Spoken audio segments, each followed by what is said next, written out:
All right, well, we're at the top of the hour now. I'm going to go ahead and get started. My name is Keith Sherburn. I'm the chair-elect for the Board for Operational Government Meteorologists. And we have a great topic here today.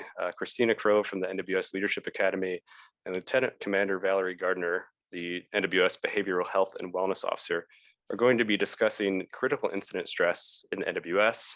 A very timely topic given the very impactful events that we've had over the last few months across the whole country, but I know that it's affected some folks here in the National Weather Service as well. It's a pleasure to have you all here today. Before we get started, if you have any questions throughout the presentation, we will have a lengthy period for Q&A at the end, so feel free to drop those in the chat, or we can just discuss them later. And also, Christina is going to use Poll Everywhere for some slides today. She dropped the link in the chat earlier, but if you logged on a little bit later, you may not have seen it, so I'll drop that link in the chat again as I turn it over to them. So thank you again, Christina and Valarie, for being here, and the floor is yours. All right, thank you so much, Keith, appreciate it. All right, hello to everyone out there in webinar world. We have just a few slides to kind of hit up some of what we're doing in weather service related to critical incident stress management and kind of plans for the future. Hoping to get your input and feedback on a few things as we go through, hence the polls. And apologies for having you to have another screen open, but we weren't quite sure how Zoom would handle polls. So this was just avoid that potential stress. So thank you for bearing with us. All right. So just to get started, to make sure I'm fully aware of what our audience looks like here, we're going to, again, use that poll everywhere. You can either use a browser window, or if you'd prefer to use text message, there are instructions on the top of the screen to answer it. My first question is just trying to find out, what sector are you identifying with as part of our webinar today, just so I know who I'm talking to. And let's see if my slide will cooperate. There we go. The poll should be live. All right. And it looks like we've got a lot of weather service people, which was kind of what I was expecting, but I wanted to double check that I don't start talking to people about weather service things and you don't have a context for it. So, okay. And that was also just a quick test and make sure we could use poll everywhere. So thank you for that. I will continue through our slides here if the computer will cooperate. Maybe. Okay, there we go. All right, just for some initial kind of make sure we're all on the same page of definitions here, if you haven't seen any of this before, we have critical incident stress management, and critical incident stress is some language that was originally developed through kind of first responder networks.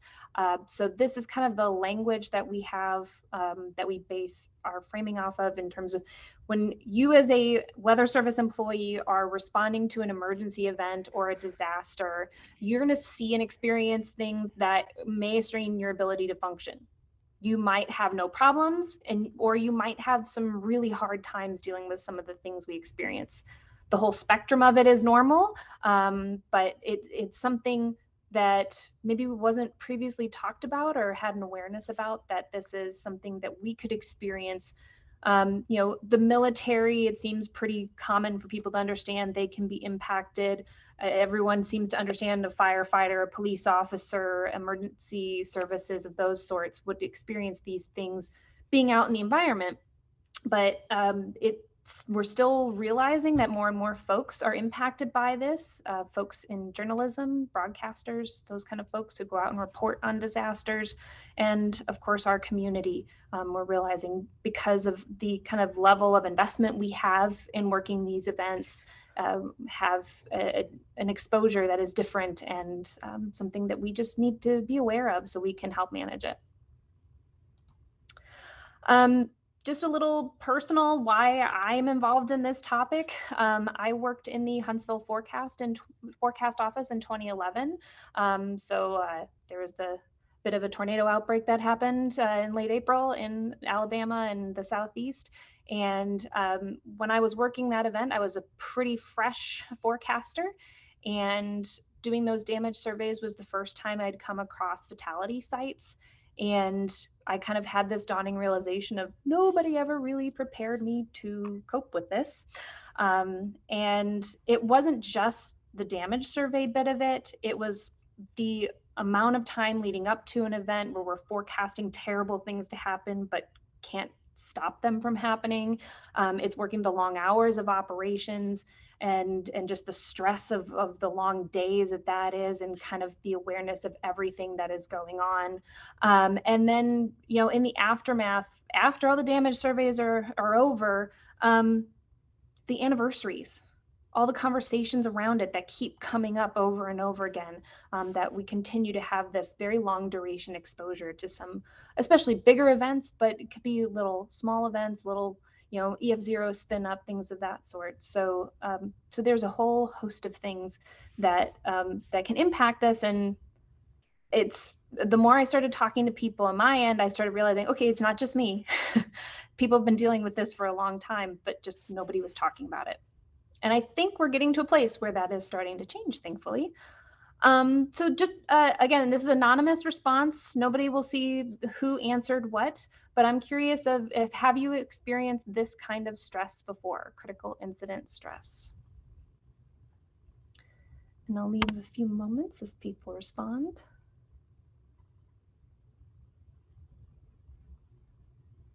So it looks like majority of people have got a chunk of folks who are unsure, some people who haven't. So we've got a variety of experiences here. And, this is probably pretty common across the agency. It's good to know that, you're not alone if you've experienced this type of thing before. And for somebody who hasn't, doesn't mean that you're abnormal. It just means, this is a good thing to know you might have to deal with one day, because the more you are kind of in advance prepared to maybe handle it, it's easier to understand what's happening kind of as it might happen to you, and therefore make it easier to manage in the future. All right, see if my slide will advance. There we go. A little bit, just real quick, of why CISM is important as an organization. There's this increased awareness that I mentioned about that this is a problem that's been going on for a while, that people just kind of been silently handling on their own. And then as we're getting more and more into this realm of IDSS and embedding at the emergency operations centers and getting more information about what's happening and the impact of these events, plus the increased potential for high impact events as the climate is changing, we're going to have this increasing potential exposure. So we've got a problem we haven't necessarily been addressing, and there is a risk for it to possibly get worse. So this is something that the agency is wanting to contend with and make sure that we're caring for people in all the ways that we need to, so that you as operational meteorologists are able to continue working these events that you want to keep working and helping serve the public. And so it also kind of gets into that weather ready nation, ready, responsive, resilient paradigm. So it's, we talk about other people being resilient. So now we can also focus on it for ourselves as well. So we are working to try to help address this from an agency perspective. There's three components to that. There's some of this assessing the need and figuring out what are the biggest issues we need to address and what's the best way to address them. So collaborating with researchers and basing on the best practices from behavioral health, doing some of this increasing awareness and understanding. So getting conversations to happen at conferences, things like this, where we're just talking about it and kind of normalizing this as a challenge people might face. And there's also then the bit of really in-depth providing training and resources for folks beyond just kind of what's been around in terms of the employee assistance program. So the kind of alphabet soup there on the right of the slide is our various organizations and groups that we have collaborated with over the past 4-ish years that we've been working on this topic more concentrated. So Red Cross, American Psychological Association, and U.S. Public Health Service, hence Valarie, which we will hear from momentarily. I want to acknowledge that the people on the forefront who have been addressing this have really been the IMET program. They have been incorporating some sort of CISM training in their IMET training for longer than we have more broadly in the organization. They've built that understanding from the fire community, where CISM has kind of been more of a thing in that first responder units for longer. So they've kind of been built from that and helped bring some of that in. So Robin Heffernan and a lot of the folks in the fire program deserve a lot of kudos for being kind of the first people trying to fight this fight for the Weather Service side. About 3.5 years ago, maybe, we started developing training then within the training center, incorporating some training within our IDSS boot camp and effective hurricane messaging classes, to do just initial basic, what is CISM training, what are the signs and symptoms, things to look out for. We're then started kind of building from that into kind of handouts and other kind of awareness and training resources, trying to develop more programmatic resources, some of which you will find on our website, which I'm going to share that link if you haven't seen it before, that the Leadership Academy Google site has some of these resources and handouts available there. Last year, COVID, so time is getting a little fuzzy, but I think it was last year, we launched a CISM basics course as part of the Walk Human Factors course. Is a standalone module that you can pluck out, or you can do as part of the whole Walk Human Factors. It basically took what we were doing in boot camp and EHM and kind of made it available for everyone. So boot camp is going to evolve, EHM is going to evolve. And so now the basics are kind of that baseline for everyone. We are also brought Valarie on board then, in kind of this timeline. And she has come to us thanks to folks from OMAO connecting us with the Public Health Service and getting her on board to not only address specifically the CISM topic, but overall employee wellness. And I think especially with COVID, you all will probably recognize that that has been a very popular topic that we have to address in terms of burnout and stress. And that's kind of like a foundational challenge, that handling that baseline stress will also then help us handle the CISM. Two other things that I want to highlight in terms of kind of where we're going right now. We have a follow-on module to the CISM basics that is going to be part of a new damage assessment toolkit course. They're updating all the DAT training, and this is going to be a, let's take the basics of CISM and now put it in the context specifically of damage surveys. That is getting close to development, and the hope is to roll that out in March. The last little piece is kind of that local office perspective, and honestly, kind of the management challenges a little more too. The goal is to be working on some of that training to help with the WCM conference that's going to be held in June, I believe. So we're kind of, those are the next steps that we're planning to build from.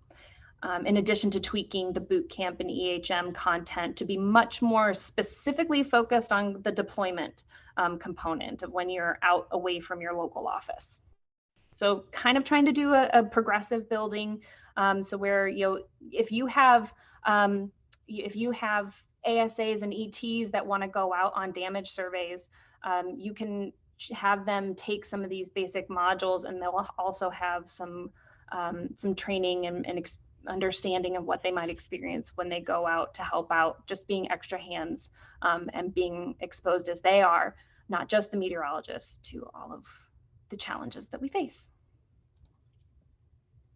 As a quick question, I outlined some of what we've been doing. I'm curious, have you had training on the topic of critical incident stress management, either weather service specific or otherwise? If you have done other training, I would love if you would pop it into chat what you've done, because maybe there's something we're not tapping into.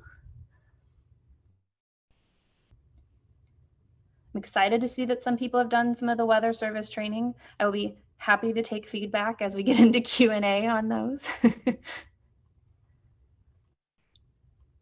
All right, we'll give just another moment or so for those responses.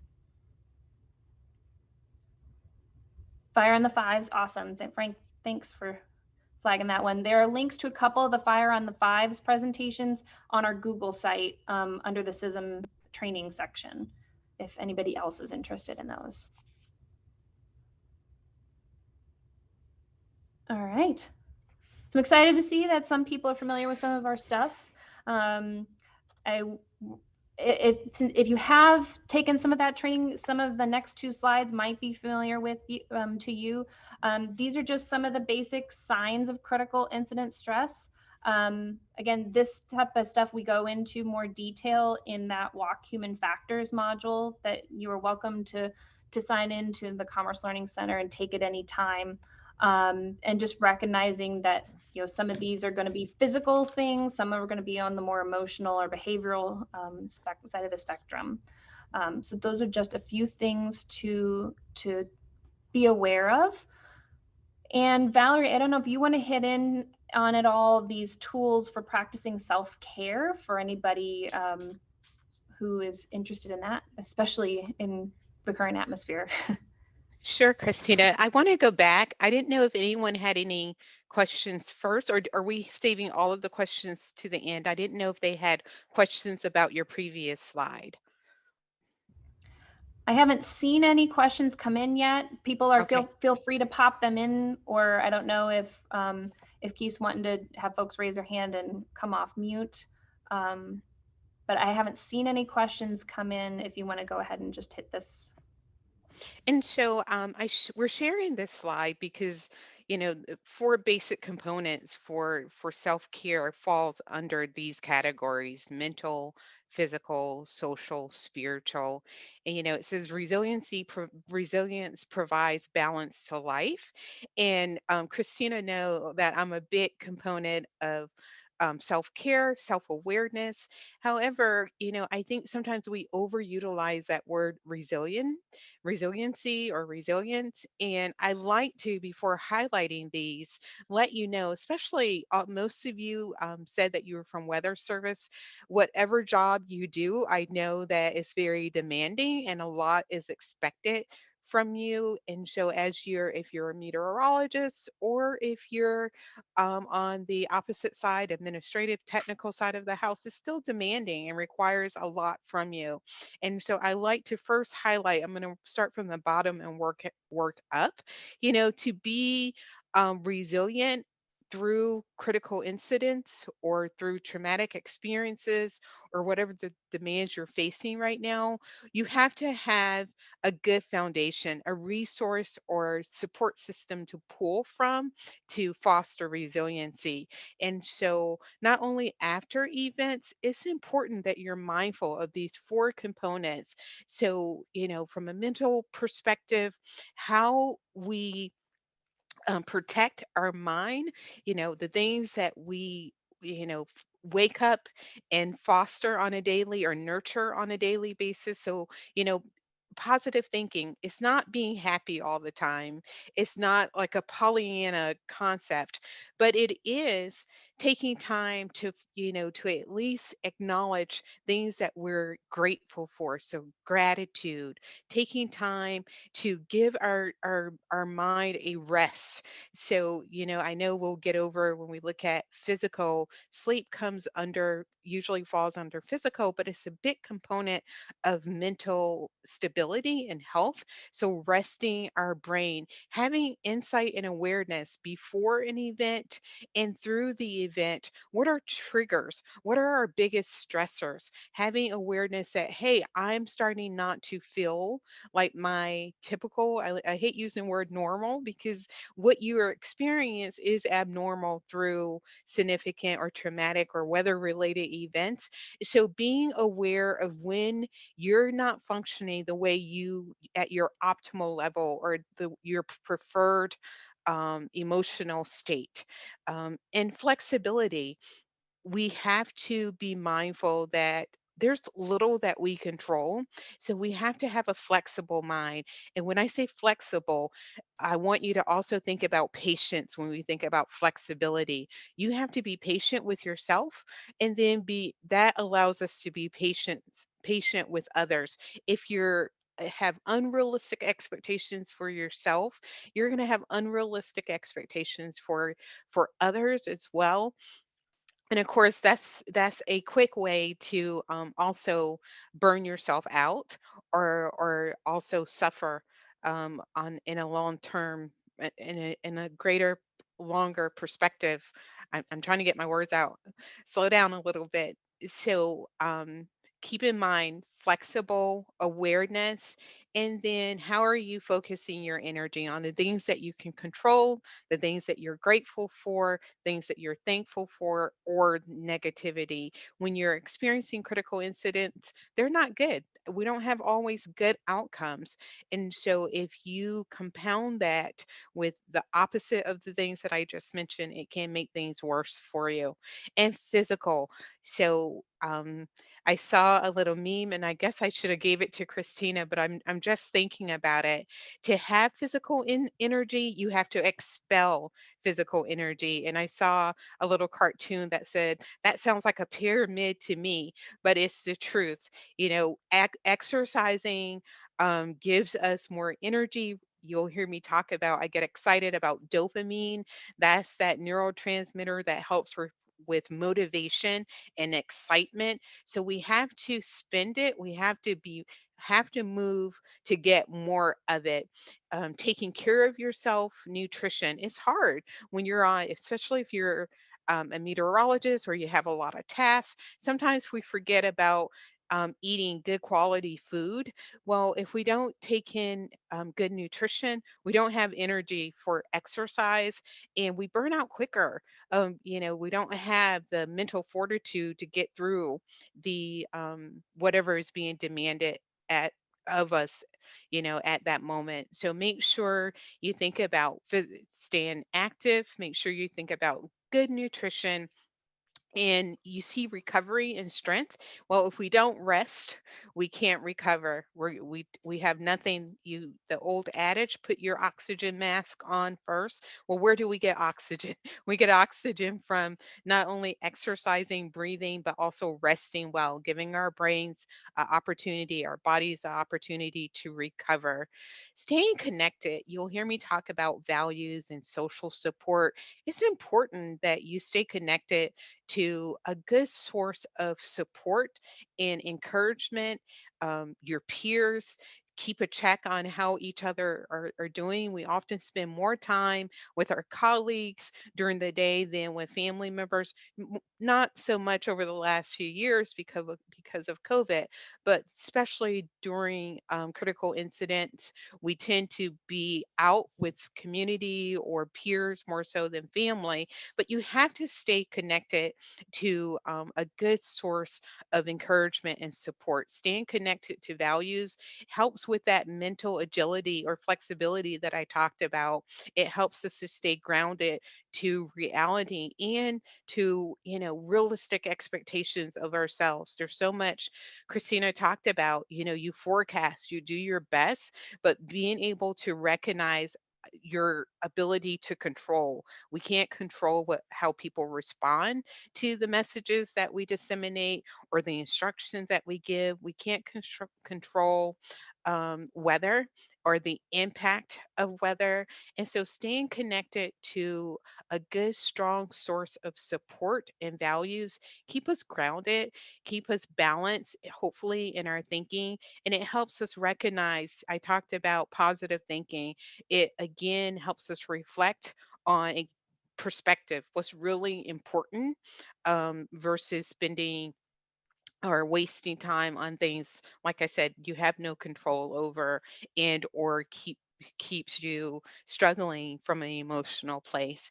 And spirituality, sometimes we shun spirituality because we think about religion. Spirituality is um not focused on like a denomination or a religion, but it's almost connected or close to, similar to values or that social support, believing in something outside of ourselves, something that nurtures us, that increase our faith in things that we can't always make sense of, helps us keep perspective. It gives us a purpose. It drives us, and our moral compass. So practice mindfulness, practicing faith and believing in things that nurture and strengthen you, but outside of you, so external source, not internal, helps keeps us grounded and helps us get through critical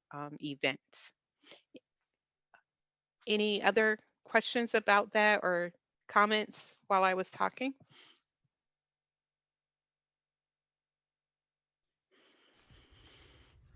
I'm just looking Okay. through It chat here. doesn't look like we have any questions or comments just yet. Okay. Okay. So we'll move on.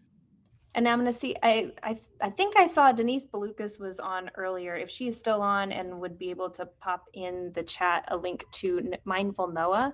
That's a group within NOAA that is doing some of that mindfulness practice that Valarie was just talking about. If she's not in, then I will find that and I will add it in later during Q&A. I want to also just note, we recognize, we talk about sleep and eating well, things of that sort. That is so hard for you all as shift workers, and we know that.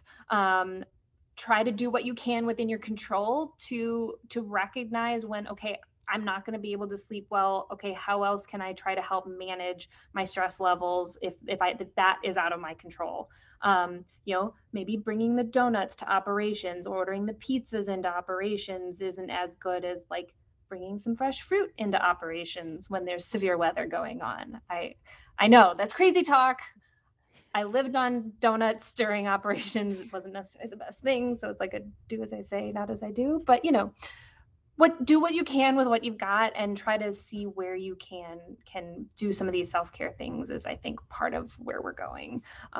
So thank you, Thanks, Valarie. Christina, for highlighting that. And that's why I think it's important, in the heat of the battle, we can't always practice all of these skills. But if we're practicing them before we go into them, they fortify us and help us get through those moments that we can't be as mindful or diligent about the good practices. So that's why I say it's really important to practice outside of critical events so that you're fortified through those events. There So, was yeah, a so I can have, question. Oh, sorry go about ahead. that, Christina. There was a Go ahead. question that came into the chat from Frank Alzheimer, and I did want to address it because I think it ties into this discussion we're having right now. He said, I know one thing that has become more common with COVID restrictions is difficulty in separating workspace from home space. What are your thoughts on that? And so, yes, our work environment has now collided with our home lives, and it's hard to separate the two. And I don't. So what I'm going to say, I'm not saying is simple always to execute. However, when we talk about mindfulness, we're talking about mind, body, and physical actions that you have to take. And so, just like you used to leave to go to work, sometimes, not all the time, we would get up and go get lunch or go to the restroom or we would take a break. You have my permission, and I know I speak for leadership, so they will back me up on this. They don't expect you to sit at that computer all the time if you're at working from home. You can't sit at that computer all the time. And if you're doing so, you're not taking good care of yourself. So I'm asking you, please build in break times throughout the day if you're primarily working from home. Take time for a break, schedule your lunch, and make sure, if at all possible, I know sometimes we live in different parts of the country or have different home environments.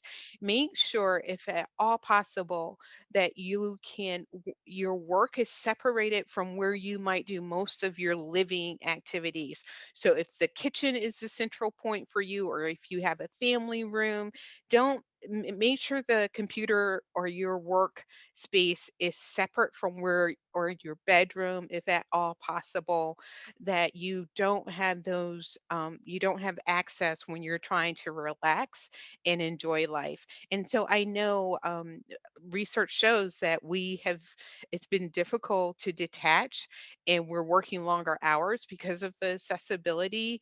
sometimes self-inflicted. We have secondary emotions that we'll talk about another time. We feel like we have to. We got to prove that we're working because we're not at the office. And that's not the case. People know that you're working very hard. And just remember, if you don't take care of yourself, you are primarily responsible for you first. No one else is going to do it for you. So please incorporate schedule break times, schedule lunch times, and have a cutoff. If you're an early riser and like to start, have a cutoff, a, a physical time and a mental time that you're going to cut it off.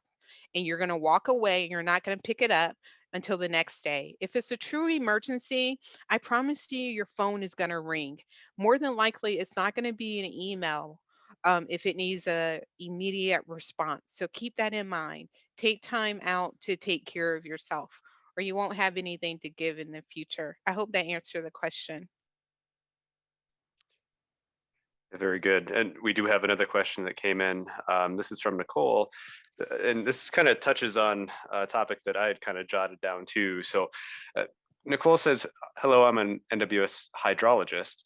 Something I've realized in my short time on the job, I've realized that the effects of these critical events hydrologically can last days, weeks, or even months sometimes. And it got me thinking to some of the severe weather events that we have as well.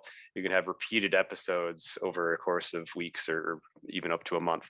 How can you still maintain the focus needed to do your job during these kind of events for so long without getting burnt out?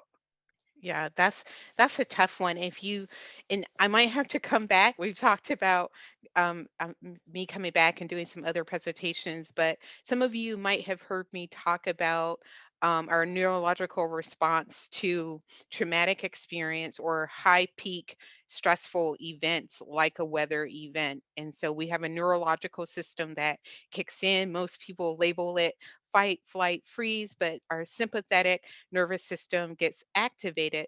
The problem with that not the problem, but our nervous system is sophisticated, and it when it perceives. So our mind is our central processing for our body, and so if our brain recognizes that we're under a great amount of stress, it automatically alerts the body to do certain things. So I think this is important. So you have to remember before, as you start watching severe weather, or if you get a deadline, if you're not a meteorologist, you have a deadline that has a high priority or very impactful, you automatically turn on that. Our sympathetic nervous system automatically gets turned on. So, what happens is that response stays on until you say, I'm okay. What does that mean? So, mindfulness, we talked about mindfulness practices that will trigger our parasympathetic nervous system to come in to kick in. So that allows us to return to a calm a homeostasis point.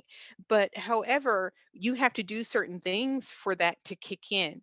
And so as long as you're watching that weather, the weather comes and now you're doing disaster, your body is going to stay in hyper alert. It's going to and if I don't know if I have a lot of time to go into the whole process, but let's just say hyper alertness. So what that means is heart's going to be beating faster, breathing faster because you are probably thinking all the time, more anxious because people are expecting, you're putting out information, and so blood's pumping to certain parts of the body, less is pumping other places. So what does that mean? You might have muscle tension because if you're sitting in front of the weather monitors, you might not be moving a lot. So all of that is accumulating.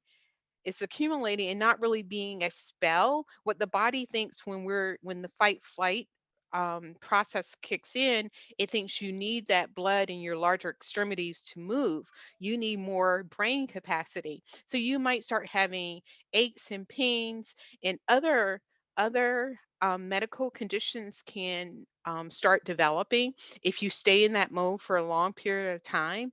And so what you have to do, and I know since joining weather um, service over the last 2 years, we've had higher number of weather related events. So I'm going to say peak times, but what you and your team members have to really make sure that you do during the non-peak times is that you're taking breaks.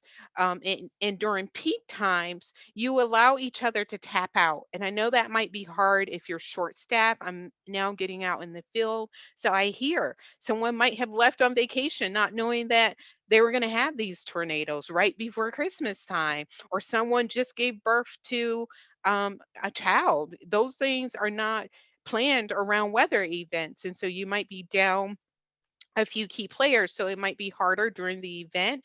But if at all possible, think about tapping out or allowing each other to tap out during the event, because just that small break is going to help you reset and fortify you to get through all that you need to do around weather events. Another thing, this is why, again, it's so important non peak times that you, more so than the average person, you have to make sure you're nurturing your mental health, your physical health, your social connections, and your spiritual life. If you don't, you will, I promise you, if one area of our life if is out of synergy, if we're not balanced, we're going to have problems. You're going to start, Christina listed some great, can we flip back one? I'm sorry, I just think people really need to see these. um, so you're going to have one or more of these issues if you, like I said, don't tap out or allow each other to take a break during, or if you're not mindful of the things that I had on the screen post this slide. Our body has a way of saying enough is enough. You got to take care of me. And so if you have symptoms that are not related to genetics, not related to any medical trigger, and you've gone to the doctor and you're like, I don't know why I'm having this, and that. Stress, stress is a killer. People have heart attacks because of stress. People develop diabetes because of stress. People develop sexual disorders because of a high unresolved or unmanaged stress. So please make sure, and I'll come back and I'll talk about these things in more detail in a slower, easier way for you to process. But you don't have to wait for me because you're all weather service. Feel free to reach out. We can talk about, sometimes when we get in cycles. I'm a master addiction counselor as well. And so I love habit formation. I live my life by habit formation. I just schedule it. If I stay on a routine, I develop muscle memory. So I get in the habit of doing it. So even though right now I'm teleworking, or even when I go out in the field now, I get to visit you. Guess what I pack in my bag? I always pack like oatmeal or high fiber. I make sure I can grab a piece of fruit.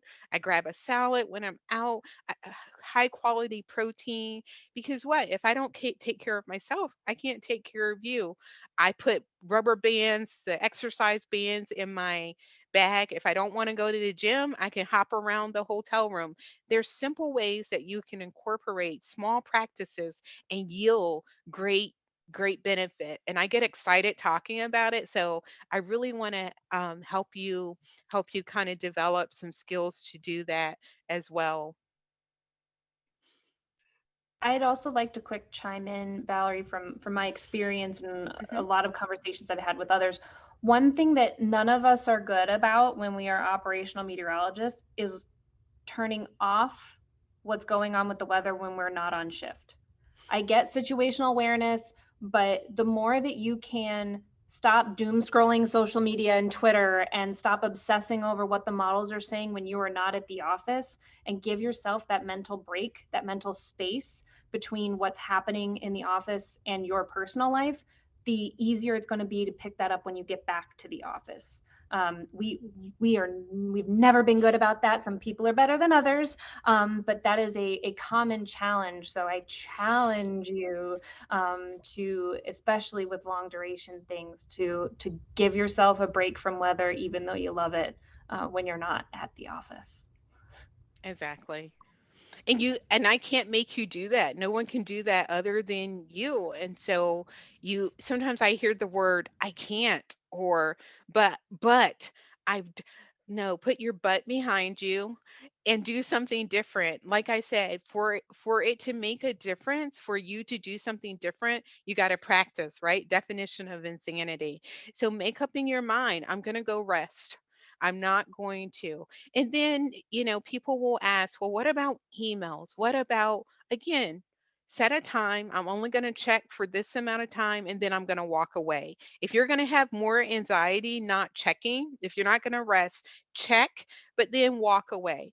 I'm only going to check for this amount of time and then I'm going to do something on one of those principles to distract me, to relax me, to laugh, to connect with family. Because if you're doing that, you're neglecting something else. If you're doing that all the time, something else is being neglected. Thank you, Christina, Yeah. for that Yeah. point. Yeah. I'm getting into more of this conversation about boundary setting and figuring out, Exactly. it's For like, sure. okay, how do we set proper expectations? Two, for our managers who are on here, who, like, I get that you've got a responsibility to your office even when you're not there. So how are you going to set the boundaries and say, hey, if you guys do need me, here's how you get a hold of me, but I won't be in my email and checking chat when I'm off shift. So you do have the power to set some boundaries. I want to empower you all to set your own boundaries. I appreciate that. And to my managers, I know supervisors, managers, leaders, great responsibility I know is on your shoulder. But as Christina said, honestly, you lead the way. You set the example. And sometimes people will say, I can't because she won't or he won't. But if they see you, actions speak louder than words. They really do. People watch sometimes what we do versus what we say. And so, or they listen to what we do versus what we say. So by you setting the pace in the example, hopefully others will follow. All right. I I'm really seeing a couple. appreciate that discussion there. Sorry to interrupt you there, Christina. I was going to come back to Nicole's follow-up comment. And she said, thank you for mentioning the short staffed part of it. My office is about a third short of what we should have, and we're about to go into the busy season. Makes me nervous going into my first busy season as new staff and someone who will be in operations way more than I would be otherwise. And we were kind of talking there about how there are some managers on this call. Looking through the participants list, there are also some entry level folks, some mid career folks. Do you have any particular advice for those folks who are just getting into the weather service, maybe 1 or 2 years in, and maybe haven't had these types of events yet, but just by virtue of being in this field, we're likely to experience them at some point in our careers. How can they kind of prepare themselves now for these types of events, if at all? I'm going to let Christina answer first, and then I'll give you my thoughts. To me, one of the biggest things is, take some of the basic training, familiarize yourself with kind of some of these signs and symptoms that we've got outlined here, so that you are mentally prepared when you go into working a big event and all of a sudden you're like, why am I having these consistent nightmares about the event? Why am I having trouble sleeping afterwards? Just understanding what you're going through, I think, will help a lot. In addition to everything that Valarie was talking about, that, if you know that your office has a busy spring, usually, how are you thinking ahead about that and planning some vacation before you get into busy season, or planning just what are the things that you love and care about that you can kind of bring yourself some joy, set yourself up to be able to handle the stress of whatever your particularly bad season is at your office. So those are my tips of advice. Valarie, I don't know if you have anything you want to add. Yeah, I appreciate the advice that you've given as a more senior person, Christina. And I think you're right on point. Some of the things I just jotted down so I wouldn't forget some of the points I wanted to make is, I hear a lot about imposter syndrome and being out in the office. I get to meet the seasoned and the new. no one's expecting you to know and to be comfortable with the tasks that's before you. So I appreciate you just asking that question and expressing some of the pre-anxiety that you feel going into a peak season. And so I would encourage you to share that. I know based on being out in the field that you're not going to be alone. You're going to be paired with a more experienced meteorologist. Share those experiences, what you're thinking.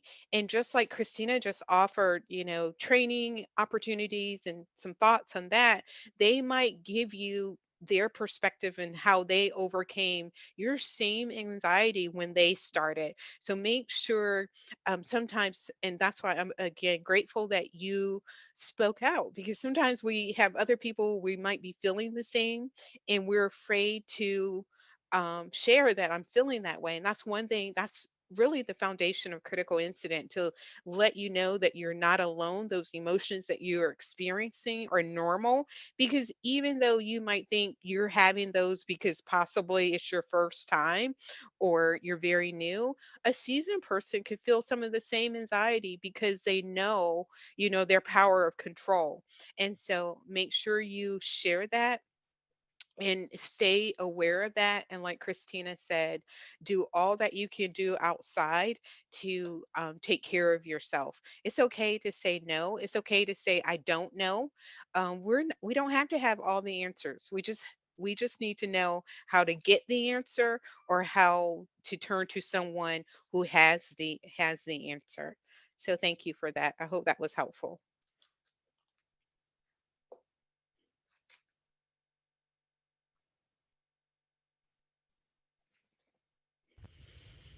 All right, Keith, anything else you want to cover from chat, or do you want me to just do our last couple of slides? You can go ahead and finish up the slides, because I know that you have some resources and things like that in there, and then we can follow up with any additional questions. All right, sounds good. So just to hit up kind of where do we plan to go from here? I did highlight we've got the damage survey training that will hopefully roll out in March. We're planning some training for the WCM conference in June, and updating boot camp and the EHM class training. We are continuing to work on figuring out where other gaps are in our training, what other resources we need to develop, and how the CISM topic kind of connects to just these broader wellness discussions and how to manage that baseline stress. The Mission Delivery Council did charter a team, the CISM and Wellness team, that has been approved by the Mission Delivery Council because they recognize the importance of these issues. And the goal is to establish a team that can work with Valarie to figure out and develop additional training and resources and programmatic kind of structural support, because we need to think about, like, can we develop a peer support network where people get some additional training and then are available, like have people who have experience in fires, who can be a resource to those who are experiencing fires, have people with severe experience available for severe, have hurricane experience folks for those. So to have resources from people who get it, who've been in your shoes, who've got some additional training on how to help you kind of process a particular experience. So that's one of our goals, is to see if we can develop a peer support network, and connect to kind of the broader efforts that are happening around NOAA in terms of wellness. We are also trying to connect further with research partners, because not a lot of true data has been collected on kind of our community, and to help inform kind of the training plans, the training needs, and the specific areas that we want to continue to address down the road. This is the last thing before just kind of our email addresses and kind of Q&A closing slides. So I'll leave this up for now. These are existing resources that you have at your disposal. All of these are listed on the Google site, and I can share the link again if needed. But so we have, the training from the Leadership Academy. This is all of Valarie's contact information, and she has her own page. I shared that link on the from the Insider. The EAP provides some general resources. They don't have a lot of understanding of exactly the challenges we face as weather service, but they are still amazingly helpful. I've had plenty of offices who have had EAP come and meet with the whole office after in the aftermath of events, but they're also available as kind of like a one-off phone resource in addition to Valarie. And the last one I want to share is the Samsa Disaster Distress Hotline. That is also available to anyone, not just federal employees. So that is a good resource to have available to share with others. We're going to mention it a lot in the damage survey module to say, have this available as you're out on a survey and encountering survivors and folks who might need to talk to someone who are struggling to cope with the event. So that hotline is available to anyone. So those resources are available. And like I said, the last slide is just our emails, and Valarie's up there anyway. So I will leave this slide up and welcome additional questions at this point. All right, well, thank you both so much. I really appreciate it. There's one comment and one question in the chat. So comment from Chip. This is in response kind of, I think, to Nicole's comment before, but ask those veteran Mets to share their stories and advice. In addition, invest in those areas of your life that are important. As a field meteorologist, hydrologist working shift in long weather events, if you value good sleep, as you should, then don't buy a cheap or poor mattress. And I've recently upgraded my mattress. I can attest that it does help. Although if you have dogs or cats or kids, then you still might struggle with getting good sleep. Then a question from Tanya. There are a lot of posts on social media from employees who are fighting anxiety with what I may see after 27 years as, quote, small stuff. What is good advice for us to pass on to them? And they don't work with her directly. And she has suggested EAP, but people seem hesitant to use it.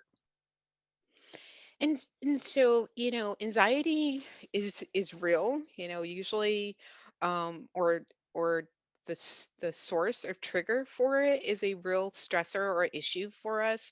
And so for those who are struggling with reaching out to EAP, which they're a great resource, have them just reach out, and I can help, start the process of them.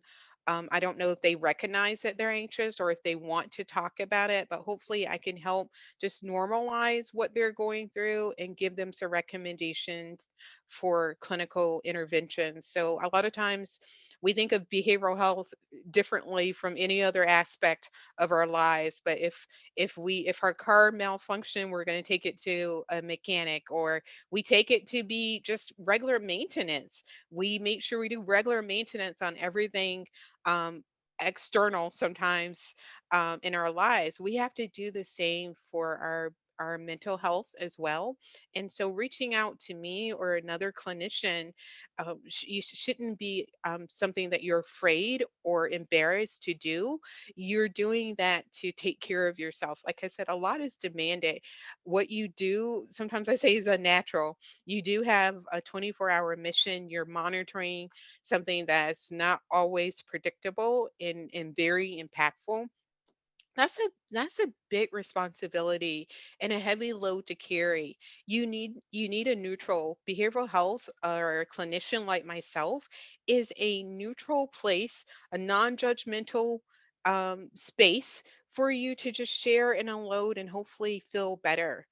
So let people know they don't have to struggle with their anxiety alone. And often, if you have symptoms of anxiety or depression, if you don't get help, it can grow into something more serious or significant. Again, like I said, our body has a way of making us do certain things. So, as you know, reach out. Like I said, there's no shame in reaching out and just talking to me. And like I said, if you were having, if your car was sputtering, you would reach out and try to figure that out. Do the same. And like I said, it's easy for us, especially in the times that we're living. Myself as a clinician, Oh my goodness, I'm so over COVID and its impact on my personal life. I promise you, I practice the things that I share with you because I know what happens if I don't. And so even no one is immune. No one is immune. I can feel anxious. I felt very anxious at the beginning of COVID at the onset, but practicing these things, reaching out to my own. Nice for me. A lot of friends who are clinicians, we help each other, so you don't have to do it alone. And nothing is small. We discount my. If we compare some of those cognitive distortions, if you go to treatment, cognitive behavioral therapy, sometimes we have cognitive distortions that we adopt. Oh, my problem is not as big, or I'm not. No, don't compare and despair. Your issue is your issue and it's real and it's okay. Again, but you don't have to discount it, dismiss it, ignore it. Doing all of those things, avoidance makes make problems grow bigger. Keep that in mind. I hope I answered that question. And I'll also just chime in, speaking as somebody who's been through events, I wish I had reached out and talked to somebody who's a professional in this field earlier. I finally got up the guts to actually see a therapist. A lot of health insurance offers it. Teladoc has like virtual sessions that people can do with a lot of programs. It's weird and it's awkward the first time you do it, but once you get over the hump of it, it's amazing how helpful it is to have somebody else to just talk to about things. And I kind of liken it to like, we wouldn't want emergency managers to go about dealing with a big weather event without coming to us as experts. So why do I think, as somebody who doesn't have expertise in behavioral health, why do I think I can handle this without maybe taking on a resource that is at my disposal? Some of it could also just be opening up about sharing that you've done these types of things, that you've talked to people and it's been helpful. Normalizing this conversation societally broader than just the weather service. That's the phrase I'm trying to get to. That this is a cultural challenge in our country of getting over it being taboo to talk to people and get help with any issues we're dealing with. There were a couple more questions in the chat here. I know we're running low on time, so I'll just briefly touch on them. It looks like Wendy's question may have been answered by Tanya here, but she noted that since exercise can limit stress, is there any movement to bring in fitness to the operational environment? And Tanya later said that Mindful Noah just sent an email today about mindful movement. So it sounds like there is an initiative to maybe address the physical exercise aspect of things. And I also know I'm working with Wendy as well and the NOAA Health team. I'm hoping that we can do something in a, NOAA 360 was in the works before I came on board. I'm really hoping that we can get movement on that this year. Last year we were still kind of derailed, but I really see some great ways where we can incorporate those resources or make them available to all of our team members. Um, Again, this year in a more organized way. So I appreciate Wendy bringing that up. And yes, you if you are working long hours, ask for the environmental specialist to come in, look at your workstations, standing desk, bringing in some fitness balls. Maybe I don't know if we have budgets for there's walking treadmills, desks now. Anything that we can do to help the work environment more conducive, um, healthy snacks. Start thinking about that, and let's explore resources that we can get that into the workforce. Over on that one. All right. Yeah. And the last comment and question that I'll note here, I think it's an important topic. And Brian said that he thinks that you've answered the questions already, but I did want to bring it to the floor here. He said, I'd like to know how to compartmentalize the fact that people will die on your watch, no matter how accurate or timely the forecast or warning is. I've had people die on my watch and I'm still having problems distinguishing the difference between the cause and effect. are able to share ways to compartmentalize the tragedy from the forecast or warning. And just as a quick follow on there, and then we'll wrap up, there's the stress in the moment of the critical incident. There's the stress afterwards, like going out and doing surveys, interacting with the community. And then there's probably the stress associated with the next time it happens, the next time it affects your community and you're working.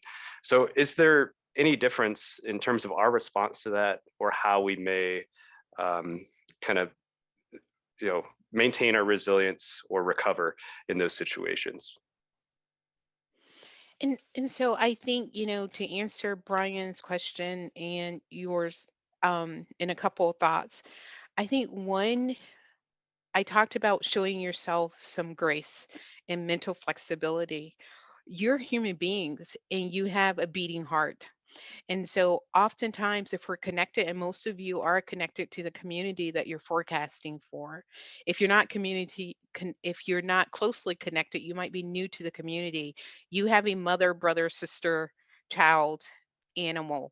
And so what you have to understand that it's a normal response, a human response to sympathize or empathize with someone else who is hurting or a loss of life.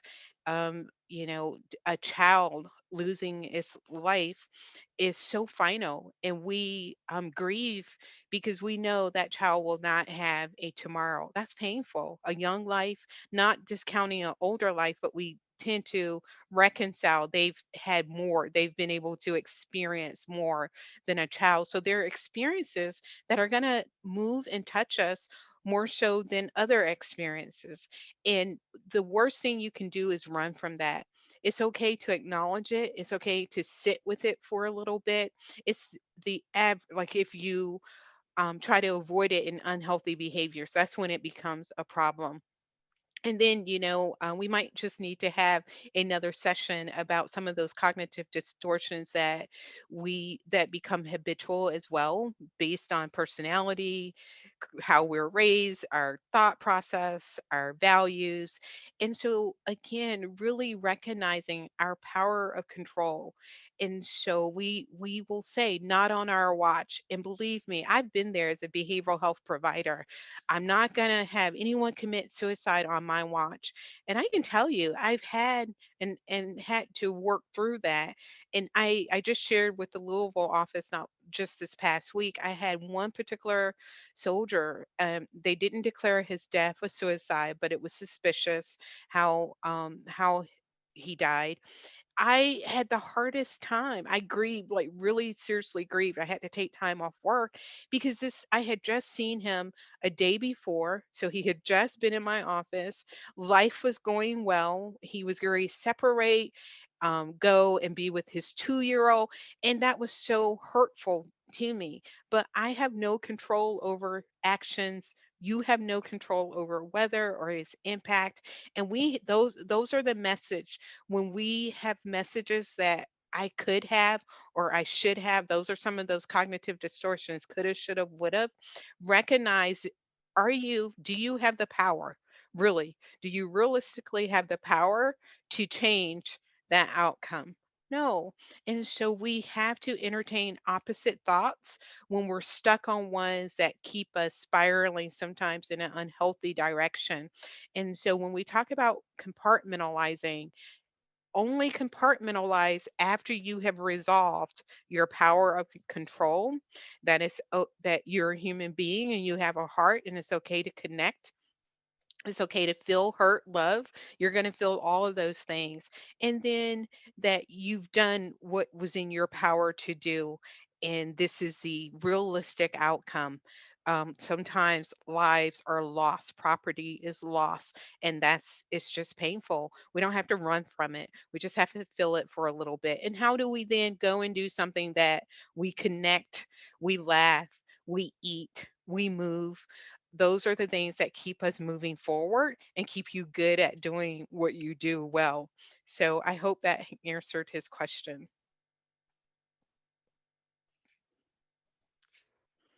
Yeah, that was excellent, and thank you so much, both you, Christina and Valarie, for being here again. Thank you for being vulnerable as well and opening up about your personal experiences that you've had in these situations. I think it was very helpful, and I really hope to have you both back at some point again. These are such important topics for our field and all of them. But yeah, it was great having you here today. And do you have any I final just want to comments? say I saw that someone said that they don't always want to send a person to me because they're afraid that I'll get burnout. I practice what I preach. I monitor my burnout. I promise you. I try to be responsive. If you've reached out, you know that. And so don't hesitate. Believe me, I'm going to say I'm available and when I'm available, but please don't suffer because you're concerned about burning me out.